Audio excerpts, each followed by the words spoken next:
नमस्कार, मैं नेहा तिवारी और आप देख रहे हैं बातें यूपी की।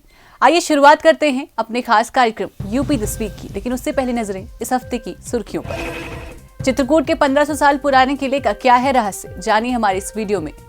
ई श्रमिक कार्ड बनवाने वालों की संख्या 23 करोड़ के पार, यूपी सबसे आगे। प्रयागराज में गंगा का जलस्तर 77 मीटर के पार पहुंचा, जानिए क्या है वजह। काशी में यात्रियों को विभिन्न मंदिरों के होंगे दर्शन, 22 मार्च को दिल्ली से निकलेगी दिव्य यात्रा। उत्तर प्रदेश में क्या है कोरोना के हालात, जानिए हमारी इस वीडियो में। और अब खबरें विस्तार से। उत्तर प्रदेश के चित्रकूट में 19वीं शताब्दी में बने एक किले में दशकों बाद भी एक रहस्य का जिक्र होता है। लोगों का ऐसा मानना है कि भगवान श्री राम की तपोभूमि में मौजूदा एक किले में घुंघरूओं की आवाज दशकों गुजरने के बाद भी सुनाई देती है। राजस्थान के कई किलों और हवेलियों के किस्से कई बार सुने होंगे, लेकिन चित्रकूट के इस किले में घुंघरूओं की आवाजें आना कितना सच है, ये बात आज हम आपको बताने वाले हैं।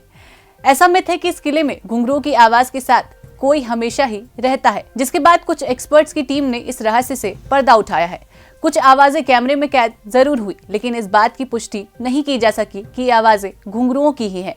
जानकारी के मुताबिक गणेश बाग के इस किले की काली गुफाओं के कई रहस्यमयी राज है। जानकारों का कहना है कि रात होते ही इन गुफाओं में एक अजीब हलचल शुरू हो जाती है। दिन के वक्त ये किला जितना खामोश नजर आता है, रात होते ही उतना खौफनाक हो जाता है। दिन ढलने के साथ ही इस किले से पायल और घुंघरूओं की तेज आवाज आने लगती है, जिसकी वजह से गणेश बाग के कर्मचारी जल्द ही पर्यटकों को किले से बाहर निकाल देते हैं। गणेश बाग के कर्मचारियों का कहना है कि शाम ढलने के बाद यहाँ पर किसी को भी रुकने की इजाजत नहीं है। कहा जाता है कि ये कोई किस्सा नहीं, बल्कि चित्रकूट के गणेश बाग की हकीकत है। जानकारों का कहना है कि इस किले को राजा विनायक राव पेशवा ने बनवाया था। इस किले में एक कुआं, एक तालाब और एक बावली है। कहा जाता है कि इस बावली में दशकों पहले रानियों का डेरा रहा करता था। जब भी राजा और रानियों का मनोरंजन करने का मन करता था, वो इस ऐशगाह यानी कि गणेश बाग में जाना पसंद करते थे। खजुराहो की तर्ज पर बने चित्रकूट किले की विशाल चोटी की चारों तरफ मूर्तियां हैं। इस वजह से गणेश बाग को मिनी खजुराहो कहा जाने लगा।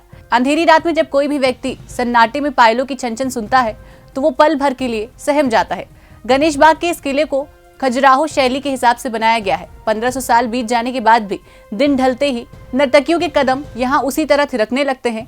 बस फर्क सिर्फ इतना है कि अब इन घुंघरूओं की आवाज से लोगों का दिल नहीं बहलता, बल्कि दिल दहल जाता है। और अब बढ़ते हैं अपनी दूसरी खबर की ओर। ई श्रम पोर्टल पर रजिस्ट्रेशन कराने वाले असंगठित क्षेत्र के श्रमिकों की संख्या 23 करोड़ के पार पहुंच गई है। ई श्रम पोर्टल पर रजिस्ट्रेशन के मामले में वैसे तो सबसे आगे उत्तर प्रदेश है। यहाँ करीब 8 करोड़ लोगों के आसपास ई श्रम कार्ड बना है, जबकि आज बिहार ने पश्चिम बंगाल को पछाड़ दिया है। अब बिहार दूसरा और पश्चिम बंगाल तीसरे पर पहुंच गया है। अगर राज्यों की बात करें तो सरकार द्वारा श्रमिकों को हर महीने 500 रुपए देने की घोषणा के बाद रजिस्ट्रेशन की ऐसी बाढ़ आई कि यहाँ संख्या 7.99 करोड़ से अधिक हो गई है। अभी कुछ दिन पहले ही सरकार ने मजदूरों के खाते में 1,000 रुपए डाला था। यूपी सरकार ने 1,000 रुपए की जो रकम श्रमिकों के खाते में भेजी, वह दिसंबर मार्च की है। अभी यूपी में चुनाव आचार संहिता लगी है। ऐसे में अगली सरकार चाहे जिसकी बने, बाकी के 1,000 रुपए 10 मार्च के बाद ही आएंगे। वैसे ई श्रम कार्ड को लेकर हमारे चैनल पर तमाम वीडियोस हैं। डिस्क्रिप्शन बॉक्स में उसके लिंक दिए गए हैं, आप वहां जाकर जानकारी हासिल कर सकते हैं। और अब बढ़ते हैं अपनी तीसरी खबर की ओर।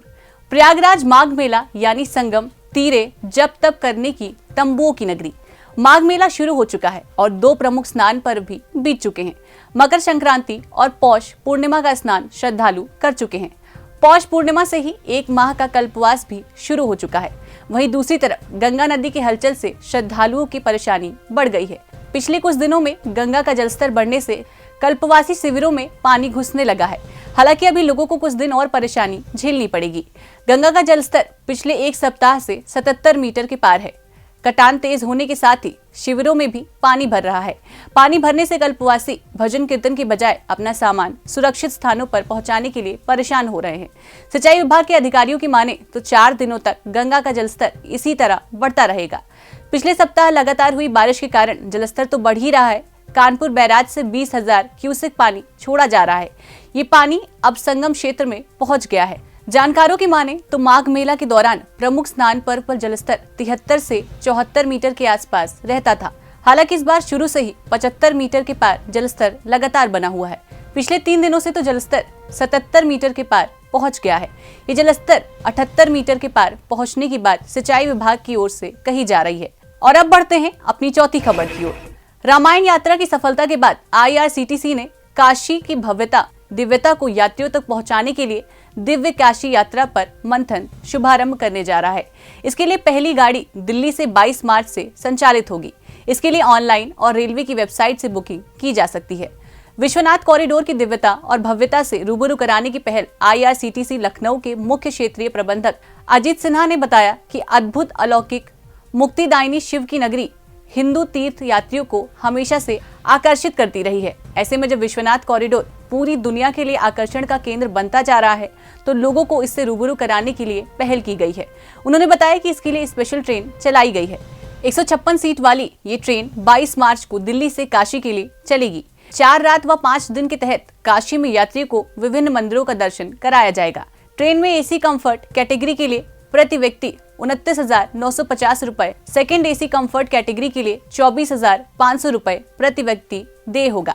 ट्रेन में बुकिंग के लिए IRCTC की वेबसाइट या फोन नंबर पर पहले आओ पहले पाओ के आधार पर बुकिंग किया जा सकेगा। दिव्य काशी के दर्शन को लेकर लोगों में रुचि भी दिखने लगी है। रेलवे विभाग के जिम्मेदारों की माने तो हर रोज इसके लिए लोग पूछताछ कर रहे हैं। माना जा रहा है कि काशी विश्वनाथ का दर्शन अब देश विदेश के लोगों के लिए आकर्षण बनता जा रहा है। और अब बढ़ते हैं अपनी 5वीं यानी कि आखिरी खबर की ओर। देश के साथ उत्तर प्रदेश में भी कोरोना लगातार पांव पसार रहा है। सभी स्कूल कॉलेजों को 30 जनवरी तक बंद कर दिया गया है। राहत की बात यह है कि टीकाकरण दर के चलते अस्पताल में भर्ती होने और मौत की संख्या कम रही। स्वास्थ्य मंत्रालय ने 6 राज्यों की स्थिति को लेकर चिंता जाहिर की है। इन राज्यों में 15 जनवरी को खत्म हुए सप्ताह की तुलना में 23 जनवरी को खत्म हुए सप्ताह में वीकली पॉजिटिविटी रेट में इजाफा हुआ है। आंकड़ों के अनुसार महाराष्ट्र में 20.35%, बनाम 22.12%, कर्नाटक में 6.78%, बनाम 15.12%, तमिलनाडु में 10.70%, बनाम 20.50%, वहीं केरल में 12.28%, बनाम 32.34%, दिल्ली में 21.70%, बनाम 30.53%, और वहीं उत्तर प्रदेश की बात करें तो 3.32%, बनाम 6.33%। जानकारी के लिए बता दें कि साल 2020 और 21 के डेटा उपलब्ध कराते हुए ये भी बताया गया कि देश के कुल मामलों और मौतों में बच्चों के योगदान में कोई फर्क नहीं आया है। अगर मौजूदा स्थिति की बात करें तो उत्तर प्रदेश में 16,000 के पार 22 की मौतें, 90% केसों में ओमिक्रॉन की पुष्टि बीते 2 दिनों में हुई है। आज की हमारी इस वीडियो में बस इतना ही। अगर आप हमारी ये वीडियो फेसबुक पर देख रहे हैं तो पेज को लाइक जरूर करें। अगर इंस्टाग्राम पर देख रहे हैं तो फॉलो करना बिल्कुल ना भूलें। अगर YouTube पर देख रहे हैं तो सब्सक्राइब और शेयर जरूर करें। ऐसी तमाम जानकारी के लिए अब आप हमारी वेबसाइट www.bateyup.com पर जाकर जानकारी हासिल कर सकते हैं। अगले हफ्ते कुछ नई जानकारी के साथ फिर होंगे हाजिर। तब तक के लिए देखते रहें और करते रहें बातें यूपी की। नमस्कार।